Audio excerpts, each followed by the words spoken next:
नंतर शेलगावच्या वतीने देखील सामुदायिक भोजनाचं, नागेवाडीच्या वतीने देखील सामुदायिक भोजनामध्ये त्यांनी देखील हातभार लावलेला आहे.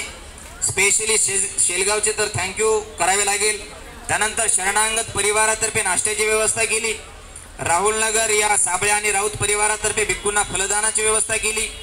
संदीप खरात यांनी देखील भंतेजींना स्प्राईट असेल, बिस्लरी असेल, फ्रूट असेल, फलदानाची आणि नाश्त्याची आणि पुलाव्याची व्यवस्था केली. आता हे वाचायला नाही पाहिजे, बरेच जण नाही म्हटले आणि बरेच जण हो देखील म्हटले, जेणेकरून इतरांना प्रेरणा मिळेल धम्मासाठी आपण काय काम करायला पाहिजे. ठीक आहे. त्यांना अण्णासाहेब चित्तेकर आमचे जे सरपंच तांदूळवाडी आहेत, त्यांनी 150 गाद्या बिहारामध्ये आणून निश्चितच त्यांनी एक पुण्याची संधी उचलली आहे.